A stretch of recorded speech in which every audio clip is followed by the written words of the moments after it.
नमस्कार मित्रों, 12वीं क्लास के संस्कृत के विद्यार्थियों के लिए ये हमारा संस्कृत साहित्य का अगला वीडियो है। इससे पहले हमने 50 प्रश्न आपको बहुत ही अच्छे से बताए थे। अब हम 51 से 100 प्रश्नों की यहाँ पर चर्चा करेंगे, जो कि बहुत ही मोस्ट इंपॉर्टेंट हैं। बोर्ड के एग्जाम में आपके निश्चित रूप से आएंगे इनमें से। ठीक है, तो इनको आप जरूर देखें, इनको अच्छे से तैयार करें, क्योंकि ये हमने बहुत ही अच्छे से मेहनत करके विश्लेषण करके ये तैयार किए हैं। तो 51 नंबर का प्रश्न है और लगातार हम 100 तक आपको बताएंगे। तो पूरे वीडियो अच्छे से देखें, अपने दोस्तों को शेयर कर दें, जिससे कि ये सबको मिल सके और सबको फायदा हो सके। चलिए आगे देखते हैं। 51 नंबर, जैसे कि आप देख रहे होंगे स्क्रीन पर, प्रश्न है हमारा, यस्मिन काव्ये छंदांसी न भवन्ति तत्काव्यम किम भवति। बहुत ही आसान प्रश्न है कि जिस काव्य में छंद नहीं होते हैं वह काव्य क्या होता है। ठीक है, एकदम सरल है। तो इसका उत्तर हो जाएगा गद्य काव्यम, यानी गद्य काव्य में कभी भी छंद नहीं होते। छंद आप जानते ही हैं, ठीक है, उसमें निश्चित वर्ण या मात्रा की व्यवस्था होती है। जैसे आप पद्य में पढ़ते हो, किसी श्लोक में छंद पढ़ते हो, किसी में जैसे फिक्स कर दिया कि 11 वर्ण होंगे, किसी में फिक्स कर दिया कि 15 वर्ण होंगे, 18 वर्ण होंगे, 21 वर्ण होंगे या 19 वर्ण होंगे, वो सब निश्चित हो जाता है। तो प्रत्येक लाइन में आपको वैसा ही देखने को मिलता है। आगे चलते हैं। अगला प्रश्न है 52 नंबर। ये 52 नंबर का प्रश्न बहुत ही महत्वपूर्ण है, बहुत ही मोस्ट हम इसको कह सकते हैं। तो चलिए प्रश्न को देखते हैं क्या है। देखिए स्क्रीन पर देख रहे होंगे 52 नंबर। इंद्र विजयम इत्यस्य प्रसिद्ध वैदिक विद्वान अस्ति। इंद्र विजयम जो रचना है, इसके प्रसिद्ध वैदिक विद्वान कौन है। यानी कहने का मतलब है कि इंद्र विजयम जो हमारी रचना है, इसके रचनाकार कौन है, इसके लेखक कौन है, ये हमारा प्रश्न है। तो इसका आंसर हो जाएगा फ्रेंड्स, पंडित मधुसूदन ओझा।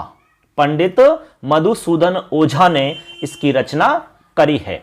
ठीक है, ऐसे एक एक को आप सुनोगे, अच्छे से देखोगे तो निश्चित रूप से आपको याद हो जाएगा। इसके अलावा जो भी आपका मैटर है 12वीं क्लास का, उस पूरे मैटर को हम आपको यहां पर रिवीजन के तौर पर बताएंगे। इससे पहले हमने कंप्लीट करवा दिया है, लेकिन फिर भी हम रिवीजन आपको करवा रहे हैं। और हस्तलिखित नोट्स आप चाहते हो पीडीएफ के रूप में, तो वो भी आप प्राप्त कर सकते हो, लेकिन नोट्स आपको हमारे mobile application mission career classes से मिलेंगे। ठीक है, उसका लिंक मैं आपको वीडियो के डिस्क्रिप्शन में डाल दूंगा। और आप जैसे स्क्रीन पर देख रहे हैं, ये हमारा लोगो है ऐप का। आप प्ले स्टोर से हमारा ऐप डाउनलोड कर लें, उसमें आपको नोट्स भी मिल जाएंगे और टॉपिक वाइज आपको टेस्ट भी आपको मिल सकेंगे। चलो अगला सवाल देखते हैं। 53 नंबर सवाल है, आर्च ज्योतिषम किम प्रोक्तम। बहुत ही आसान है। कह रहे हैं कि आर्च ज्योतिष क्या कहा गया है, किसको कहा गया है। आर्च ज्योतिष, ठीक है, किम प्रोक्तम, तो इसका आंसर हो जाएगा ऋग्वेदस्य ज्योतिषम। यानी ऋग्वेद का जो ज्योतिष है उसको आर्च ज्योतिष कहा जाता है, ऐसे आपको याद रखना है। ठीक है, ऐसे अलग अलग ज्योतिष हैं। जैसे ऋग्वेद का ज्योतिष है तो उसको क्या कहेंगे, आर्च ज्योतिष। अगला सवाल देखते हैं। अगला सवाल है हमारा 54 नंबर पे, के ग्रंथाः वैदिक साहित्यस्य पूरक संहिताः सन्ति। कह रहे हैं कि कौन से ग्रंथ वैदिक साहित्य के पूरक संहिता के रूप में जाने जाते हैं या पूरक संहिता हैं। बहुत ही आसान सा है। कौन से ग्रंथ हैं जो वैदिक साहित्य के पूरक माने जाते हैं। तो इसमें आपको 3 ध्यान रखना है। तो इसमें आपको आंसर ध्यान रखना होगा, ब्राह्मण, आरण्यक, उपनिषदश्च। यानी कि 3 ग्रंथ हैं जो वैदिक साहित्य के पूरक संहिता के रूप में जाने जाते हैं। उसमें ब्राह्मण आपको ध्यान रखना है, आरण्यकम और उपनिषदश्च। ठीक है, क्लियर है, 3 का ध्यान रखना है आपको, ब्राह्मण, आरण्यक, उपनिषद। अगला सवाल बहुत ही आसान सवाल है और महत्वपूर्ण सवाल है। कुमार संभवम महाकाव्यस्य रचयिता के है। कुमार संभव महाकाव्य के रचयिता कौन है। बहुत ही आसान सवाल है, लेकिन ये महत्वपूर्ण इसलिए है क्योंकि बहुत बार पूछ लिया गया है। तो आंसर है कालिदास। कालिदास के 2 महाकाव्य हमने आपको बताए, कुमार संभव और रघुवंश। ठीक है, आगे चलते हैं। अगला सवाल है 56 नंबर, पंचतंत्रे ग्रंथे कति तंत्राणि सन्ति। बहुत ही सरल सवाल है। देखो पंचतंत्र में कितने तंत्र हैं? तंत्र का मतलब है इसके पार्ट मान लो, इसके विभाग मान लो। जैसे कोई किताब है तो उस पूरी किताब को मान लो कि 5 जगह बांटा है, किसी को 10 जगह बांट दिया, तो इसको तंत्रों में बांटा है। और कितने तंत्र हैं नाम से पता लग रहा है, 5 हैं तंत्र जिसमें, ठीक है, पंचतंत्र वही होता है। तो यहां पर पंचतंत्र में 5 तंत्र हैं, तो उत्तर लिखना होगा पंच तंत्राणि संति। पंचतंत्र में कितने तंत्र हैं? पंचतंत्राणि संति। अगला सवाल देखते हैं। एक एक सवाल को अच्छे से बता रहे हैं और हिंदी अर्थ आपको बता रहे हैं, क्योंकि सबसे ज्यादा दिक्कत जो आती है वो ये आती है कि प्रश्न का हिंदी अर्थ समझ में नहीं आता है, इसीलिए आपको आंसर करने में दिक्कत आती है, आपको पता नहीं चलता है कि इसमें लिखना क्या है, इसलिए हम हिंदी अर्थ आपको बता रहे हैं। अगला सवाल, अभिज्ञान शाकुंतलम नाटके कह रसः प्रधाने अस्ति। अभिज्ञान शाकुंतल नाटक में कौन सा रस प्रधान है? देखो, अभिज्ञान शाकुंतल बहुत ही प्रसिद्ध नाटक है, बहुत ही फेमस नाटक है कालिदास जी का। समझिए बात को। अब इसके अंदर श्रृंगार रस है, तो उत्तर हो जाएगा श्रृंगार रस है। श्रृंगार रस है इसका उत्तर हो जाएगा। स्क्रीन पे आपको हम उत्तर बता रहे हैं, साथ साथ में देखिए राइट हैंड पे आपको उत्तर मिल रहे हैं। ठीक, ये हमारा उत्तर का बोर्ड है, इसमें आपको आंसर फ्लैश हो रहे हैं। तो इसमें श्रृंगार रस है क्योंकि इसमें शकुंतला और दुष्यंत की प्रेम कथा है, ठीक है, प्रणय कथा इसमें वर्णित की गई है। अगले सवाल पर चलते हैं। अगला सवाल है, वेणी समाहारम नाटकस्य नायके है के अस्ति। वेणी समाहार नाटक जो कि भट्ट नारायण जी का है, इसमें नायक पूछ रहे हैं कि वेणी समाहार नाटक का नायक कौन है। बहुत ही सरल है, इसमें नायक है, उत्तर याद रखना है, भीमसेन है, यानी कि भीम। आपने सुना होगा महाबली भीम, तो भीमसेन है, इसमें आपको आंसर याद रखना होगा। इसका नायक आप जानते हैं, एक्टर कौन है? भीमसेन है। ठीक, आगे चलते हैं। अगला प्रश्न आपका वेरी वेरी मोस्ट इंपॉर्टेंट है। आदर्श दंपति, आदर्श दंपति उपन्यास है केन रचित है। बहुत ही फेमस है ये और बहुत ही मोस्ट है, एग्जाम में आने की दृष्टि से very very most important question है। आदर्श दंपति उपन्यास किसके द्वारा रचित है? उत्तर है इसका, याद रखना है आपको, वृद्धि चंद्र शास्त्री। वृद्धि चंद्र शास्त्री ना रचित है, तो उत्तर क्या याद रखना है? वृद्धि चंद्र शास्त्री। क्लियर है? आगे चलो। अगला सवाल है 60 नंबर। शतावधानिक है घटिका शतकम इत्यादि उपाधि के प्रसिद्ध है। यह भी बहुत अच्छा सवाल है। शतावधानिक और घटिका शतकम इत्यादि उपाधियों से कौन प्रसिद्ध है, यानी इत्यादि उपाधि किसके लिए प्रसिद्ध है, या फिर आप ऐसा समझो कि ये उपाधि किसको दी गई है। तो एकदम सिंपल है, इसका आंसर है अंबिका दत्त व्यास है। अंबिका दत्त व्यास। अंबिका दत्त व्यास जी ने बहुत ही प्रसिद्ध उपन्यास लिखा है, बहुत ही प्रसिद्ध रचना लिखी है, नाम है शिवराज विजयम। क्या नाम है? शिवराज विजयम। ठीक है, आगे चलो। अगला सवाल है हमारा, ये देखिए, गद्य पद्यमयम काव्यम किम अभिधीयते। यानी कह रहे हैं कि गद्य पद्यमयम काव्यम, यानी गद्य पद्य से युक्त जो काव्य है उसको क्या कहते हैं?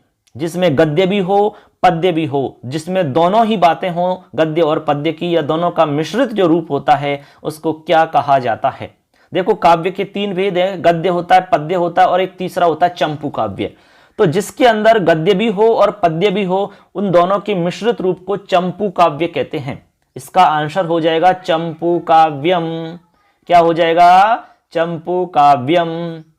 ठीक है, ऐसे अच्छे से याद रहेगा आपको। आप जब भी फ्री रहें वीडियो सुनते रहें आप, ठीक है। खाना खा रहे हैं तो आप वीडियो सुन लीजिए, आप कहीं जा रहे हैं तो लीड लगा के आराम से सुनते रहिए, भोजन बना रहे हैं, खाना बना रहे हैं, तब भी आप सुन सकते हो। अपने दोस्तों को सबको शेयर कर सकते हो, क्योंकि अच्छी चीजें शेयर करने से बढ़ती हैं। माँ सरस्वती का ये खजाना है ज्ञान का, इसमें आप कभी भी इसको वृद्धि करते हैं, इसमें आप बढ़ोतरी चाहते हैं तो इसको आप बांटिए, ज्यादा से ज्यादा लोगों तक पहुंचाइए, तो निश्चित रूप से इसमें वृद्धि हो जाएगी। और इकट्ठा करके अपने पास रखोगे तो निश्चित रूप से कमी आती चली जाएगी। इसलिए सबको शेयर कर दो फटाफट। अब चलिए आगे। अगला सवाल है हमारा, पुराणा नाम रचयिता के मन्यते। पुराणों के रचयिता किसे माना जाता है? पुराण आप जानते हैं 18 पुराण होते हैं। ये महाभारत के अंदर नाम आता है अष्टादश पुराणेषु व्यासस्य वचनद्वयम्, यानी कि 18 पुराणों में व्यास जी के वचन प्रसिद्ध हैं 2। ठीक है, ऐसी वहां पर लाइन आती है। तो पुराणा नाम रचयिता के मन्यते, तो यहां पर आपका आंसर हो जाएगा महर्षि वेदव्यास है। क्या आंसर होगा बच्चों?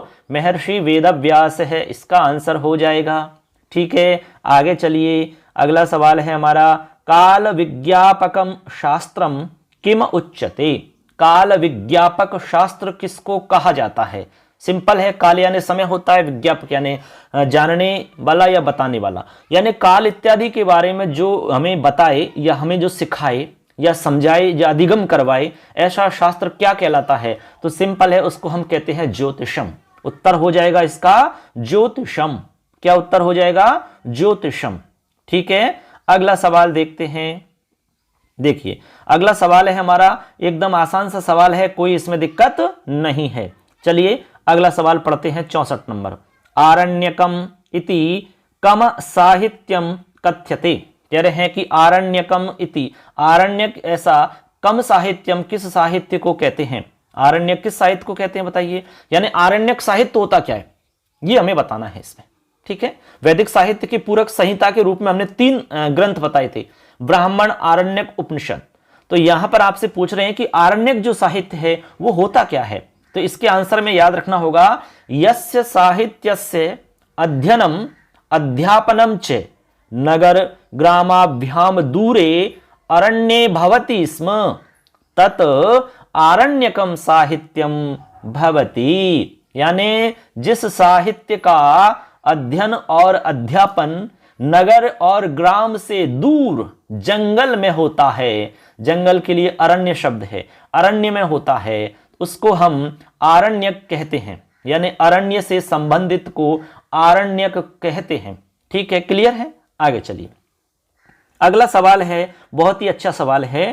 कालिदास है, कस्य नृपस्य राजसभायाम नवरत्नेषु राजते स्म। यानी कालिदास किस राजा की राजसभा में नवरत्नों में विराजित थे या सुशोभित थे? बात समझ गई?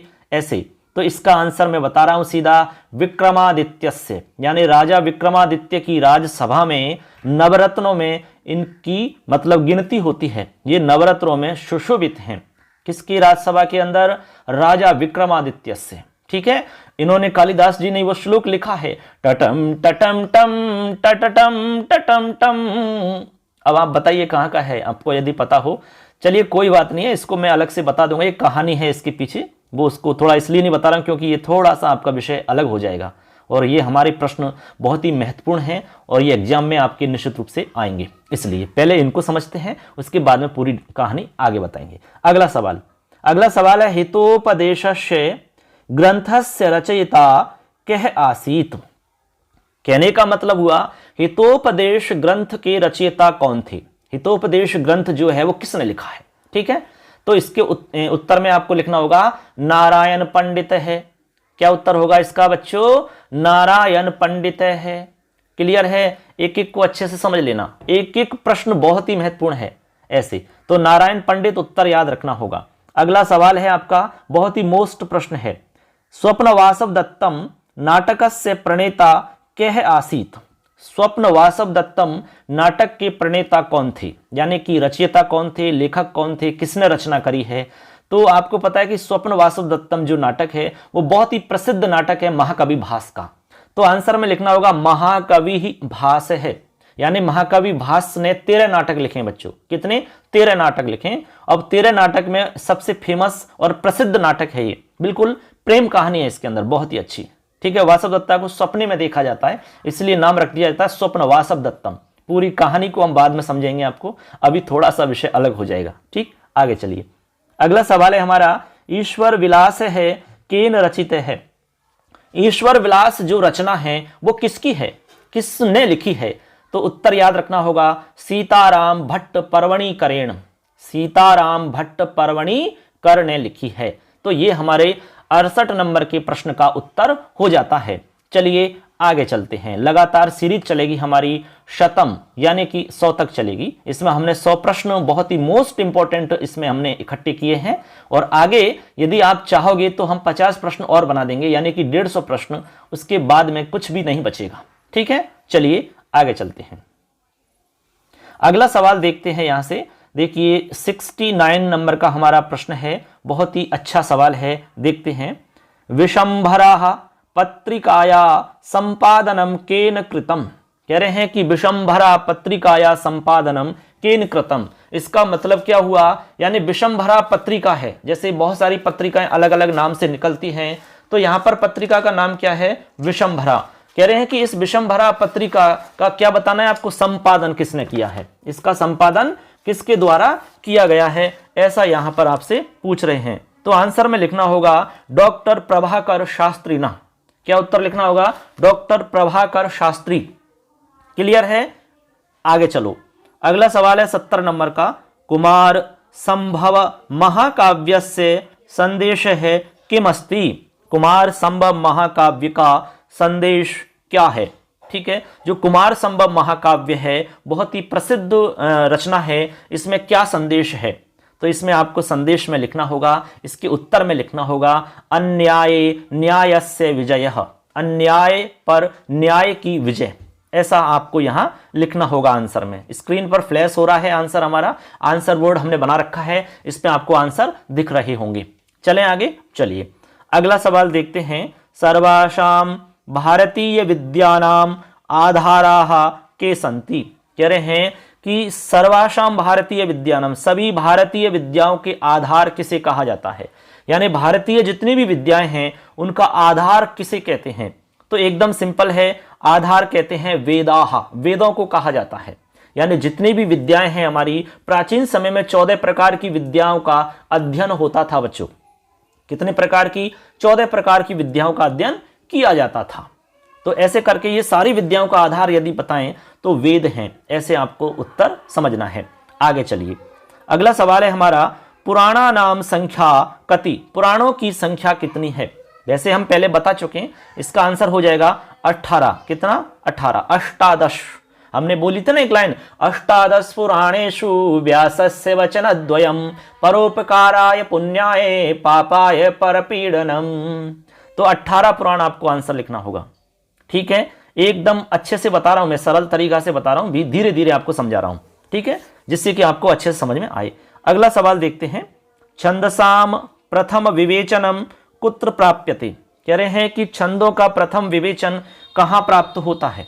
छंदों का जो प्रथम विवेचन है, सबसे पहली बार जो विवेचन है वो कहां पर प्राप्त होता है? तो आंसर में लिखना होगा आपको शौनक विरचिते ऋक् प्रातिशाख्यस्य अंतिमे भागे प्राप्यते।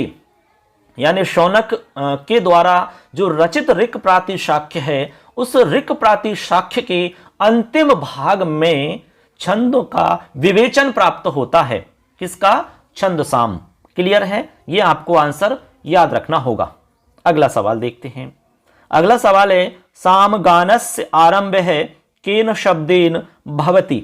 सामगानस्य आरंभ यानी सामगान का जो प्रारंभ होता है वो कौन से शब्द से होता है? तो इसका आंसर है बच्चों, इसमें आंसर में लिखना होगा ओम। यानी ओम शब्द से इसका प्रारंभ होता है, ओम शब्द से। किससे? ओम शब्द से। ठीक, आगे चलिए। अगला सवाल है रघुवंश महाकाव्ये कति नृपाणाम वर्णनम विद्यते। रघुवंश महाकाव्य में कितने राजाओं का वर्णन विद्यमान है या कितने राजाओं का वर्णन इसमें मिलता है? तो आंसर में याद रखना है 31 राजाओं का वर्णन इसमें मिलता है। आपको किसी किताब पासबुक इत्यादि में 29 मिल सकते हैं, लेकिन सही आंसर इसका 31 है। ठीक है, ऐसे आपको ध्यान रखना होगा। आगे चलिए, अगला है आपका सवाल हितोपदेशे कति परिच्छेदाः सन्ति। हितोपदेश जो रचना है इसमें कितने परिच्छेद हैं? तो आंसर हम बता देते हैं सीधा, हितोपदेश में 4 परिच्छेद हैं। यानी पूरे हितोपदेश को 4 भागों में बांटा गया है, जिसमें नाम रखा है परिच्छेद 1, 2, 3, 4। ऐसे 4 परिच्छेदों में इसको बांटा गया है। ठीक है, क्लियर है? आगे चलो। अगला सवाल है हमारा, महाकवि भासेन कति रूपकाणी विरचितानि। वैसे पहले मैं बता चुका हूं इसको, महाकवि भास के द्वारा कितने रूपकों की रचना की गई है। रूपक से तात्पर्य है बच्चों नाटक। भास ने कुल 13 नाटक लिखे।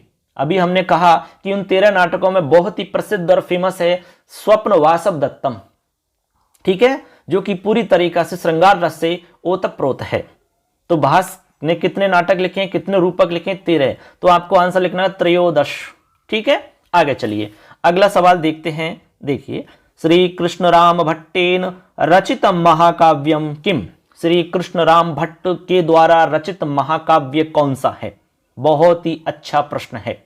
श्री कृष्ण राम भट्ट के द्वारा रचित महाकाव्य का नाम है, उत्तर लिखना होगा कच्छ वंश महाकाव्य। क्या लिखना होगा बच्चों? कच्छ वंश महाकाव्य। आप बार बार सुनोगे तो निश्चित रूप से कंठस्थ हो जाएंगे, बिल्कुल नहीं भूलोगे, एग्जाम में फटाफट याद आ जाएंगे। चलो आगे देखते हैं। अगला सवाल बहुत ही मोस्ट है। दायरे इति धारावाहिक माध्यमेन के बहु चर्चित है।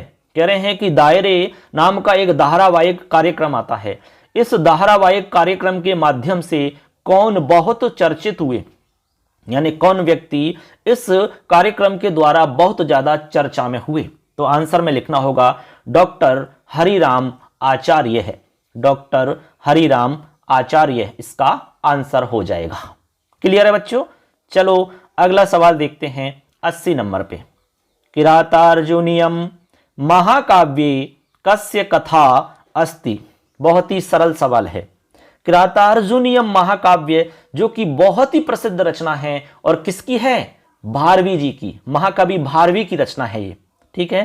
किरातार्जुनीयम महाकाव्य में किसकी कथा वर्णित है या किसकी कथा है? तो इसके आंसर में लिखना होगा किरात वेशधारिणे हैं शिवस्य अर्जुनस्य च कथा वर्तते। यानी किरात वेशधारी शिव और अर्जुन, इन दोनों की कथा इसमें वर्णित है। यानी कि भगवान शिव किरात वेश में आते हैं और इधर अर्जुन तपस्या करने जाता है। जब उनकी तपस्या से भगवान शंकर प्रसन्न हो जाते हैं, तब भगवान शंकर रूप बदल करके किरात का रूप धारण करके आते हैं उनके समक्ष, उनसे युद्ध करते हैं, फिर बाहु युद्ध होता है उनका, ठीक है, ऐसे कुश्ती होती है एक तरीका से। ये कथा इसमें वर्णित है।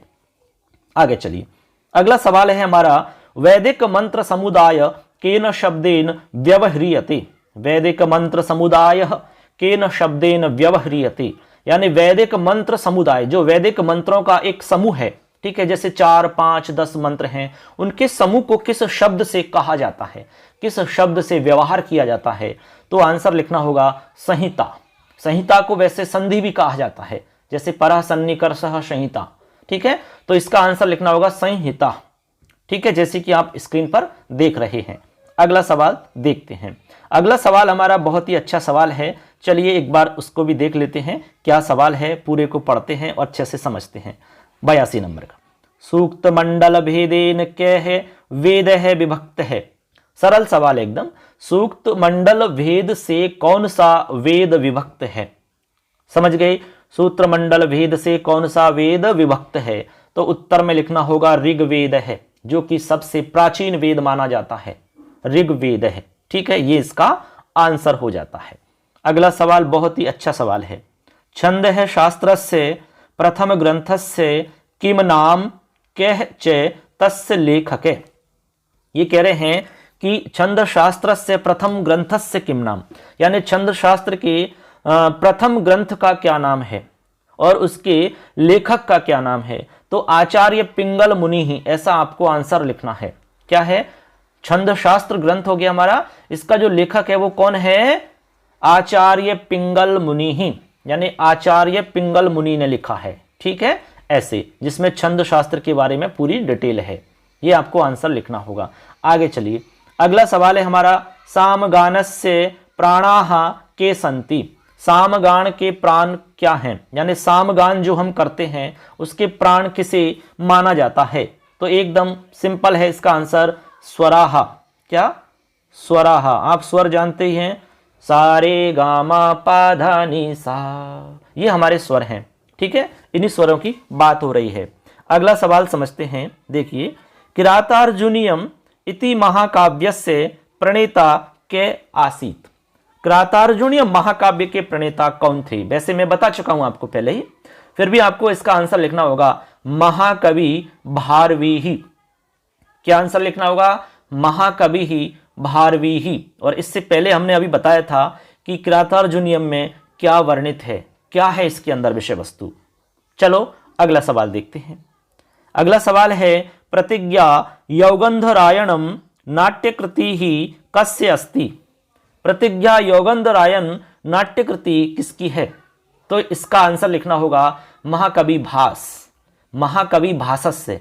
ठीक है, क्योंकि कस्य आया है तो कस्य के हिसाब से आपको भासस्य लिखना होगा, कस्य को हटा के आपको भासस्य लिखना होगा। तो आंसर हो जाएगा प्रतिज्ञा यौगंधरायणम नाट्यकृति महाकवि भासस्य अस्ति। ये आपका आंसर हो जाएगा। क्लियर है? अगला सवाल, अगला सवाल है आपका, स्वप्नवासव दत्तम नाटकस्य नायक है के अस्ति। बहुत ही अच्छा सवाल है। स्वप्नवासव दत्तम नाटक का नायक कौन है? नायक का मतलब एक्टर कौन है इसका? मेन एक्टर, समझ गए ना, जैसे फिल्मों में होते हैं ना एक्टर, ऐसे नाटक के अंदर भी कोई ना कोई तो एक्टर होगा जो मुख्य है नायक। वो कौन है? तो उत्तर लिखना होगा वत्सराज है उदयन है, यानी उदयन है, उदयन, वत्सराज है उदयन है। ठीक है, अगला सवाल देखते हैं। मानवंश महाकाव्यम केन रचितम। मानवंश महाकाव्य किसके द्वारा रचित है? समझ में आया? उत्तर लिखना होगा इसका सूर्य नारायण शास्त्रीण, यानी सूर्य नारायण शास्त्री जी ने लिखा है मानवंश महाकाव्य।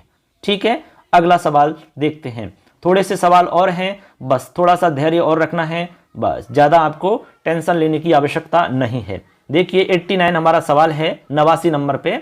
उदयन है केन बंदी कृत है, यानी जो महाराज उदयन है उसको किसके द्वारा बंदी बना लिया गया, यानी किसके द्वारा उसको बंदी बनाया गया, ऐसा हमारा सवाल है।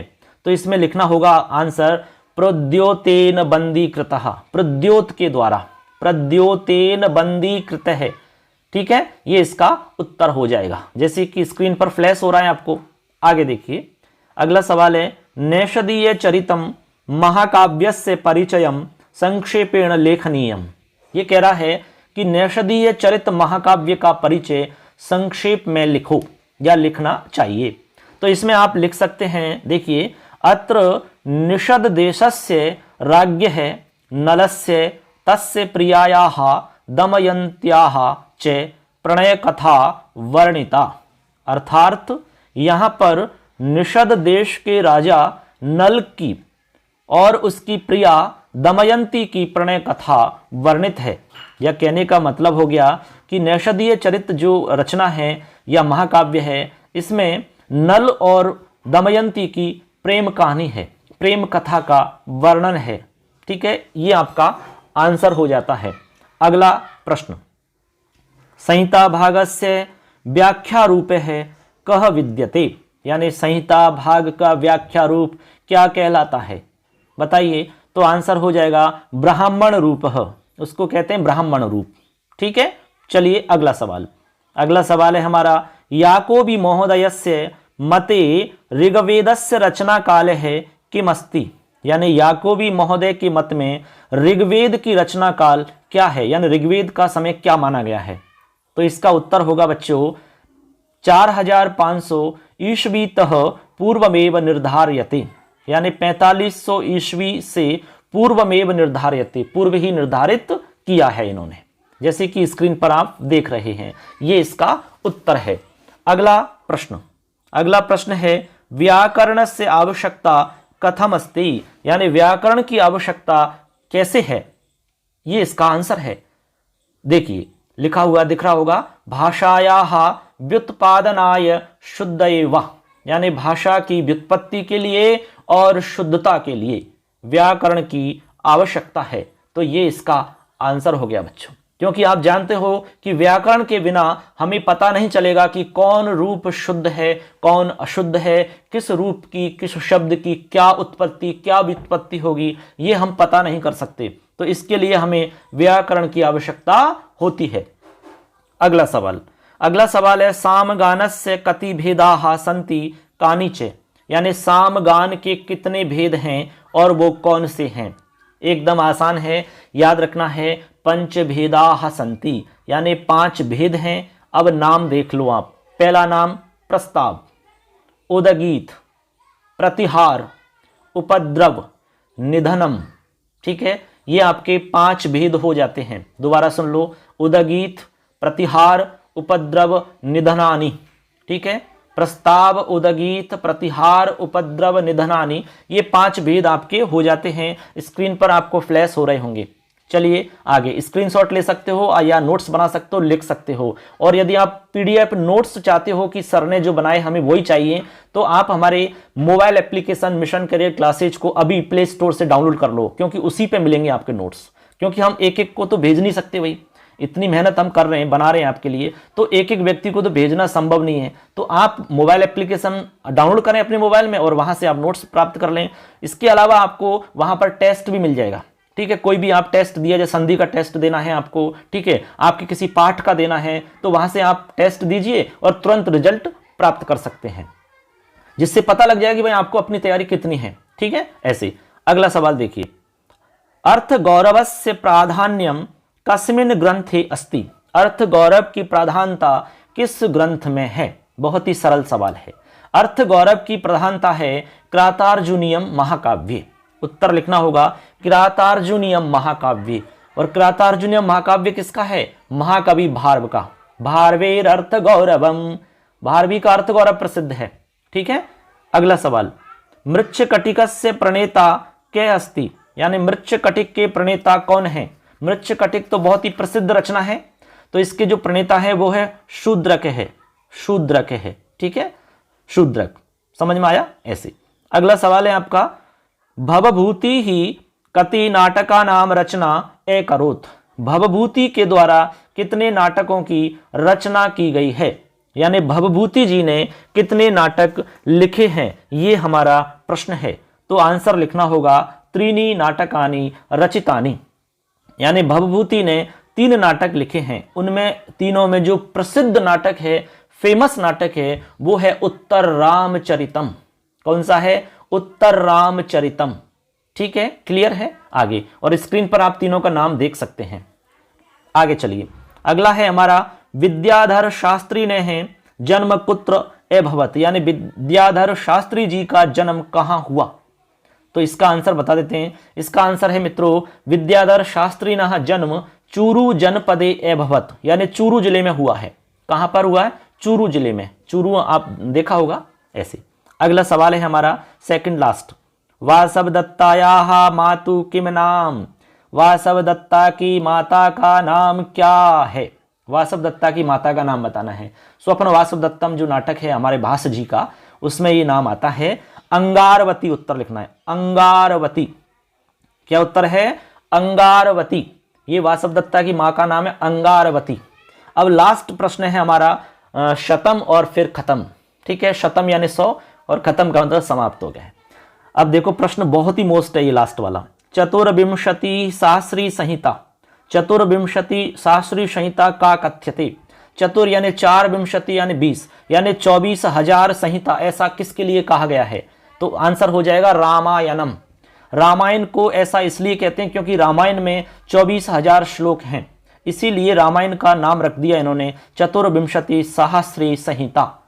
महाभारत में 1,00,000 श्लोक हैं, तो इसलिए उसका नाम हो जाता है, यहां पर आपने देखा होगा, इससे पहले प्रश्न हमने बताया था। चलिए आप बताइए टाइप करके फटाफट कमेंट में कि महाभारत को इसी तरह किस नाम से जाना जाता है। वैसे हम बता चुके हैं, इसलिए हमने बताया नहीं इसमें। ठीक है, तो आप बताइए, थोड़ा सा आपके लिए भी काम इसमें हम दे रहे हैं। तो मित्रों, ये हमारा आज का वीडियो पूरा हो जाता है और इस तरह से हमारे संस्कृत साहित्य के ये 100 प्रश्न पूरे हो जाते हैं।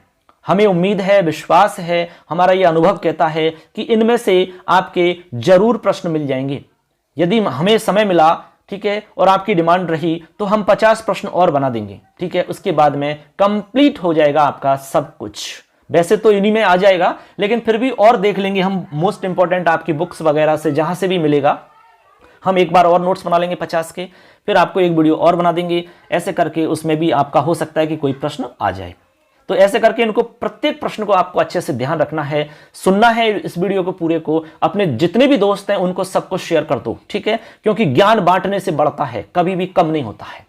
तो आज का वीडियो कैसा लगा जरूर हमें बताना, ठीक है, और नेक्स्ट वीडियो का इंतजार करना। नेक्स्ट वीडियो में हम लेकर आएंगे आपके लिए बहुत ही अच्छी जानकारी, यानी कि जो जो आपके टॉपिक बच रहे हैं उन सबका रिवीजन करवाएंगे मोस्ट इंपॉर्टेंट क्वेश्चन के हिसाब से, और फिर मॉडल पेपर भी हमने तैयार कर लिया है। आपका 2022 का पेपर कैसा होगा संस्कृत का, वो हमने बहुत अच्छे से तैयार किया है। आपको मोस्ट इंपॉर्टेंट क्वेश्चन उसमें हमने रखे हैं, हो सकता है कि आपके बोर्ड के एग्जाम में उसमें से बहुत सारे प्रश्न मिल जाएं, तो उसको भी सॉल्व करवा देंगे आपको, और अच्छे से उसको भी क्लियर करवा देंगे, जिससे कि आपको बोर्ड के एग्जाम में सेम वैसा का वैसा पेपर मिलेगा, ठीक है। उसमें प्रत्येक प्रश्न को मैं बताऊंगा कि आपको आखिरकार कॉफी में लिखना कैसे है, क्योंकि हम कॉफी जांच करते हैं बोर्ड की, तो हमें इसका थोड़ा सा पता रहता है कि भाई किस तरह से लिखना चाहिए आपको। तो वो मैं आपको बताऊंगा पूरे पेपर को सॉल्व करवा के, और प्रत्येक प्रश्न के बारे में विश्लेषण करूंगा कि पहला प्रश्न इसका आंसर कैसे लिखना चाहिए, दूसरे प्रश्न का आंसर आपको कैसे लिखना चाहिए, तीसरे प्रश्न का आंसर कैसे लिखना चाहिए। ऐसे करके उसमें टोटल आपके 23 प्रश्न होंगे, ठीक है, और छोटे मोटे सभी प्रश्नों को मिलाएं तो उसमें लगभग 50 प्रश्न आपके हो जाते हैं, ठीक।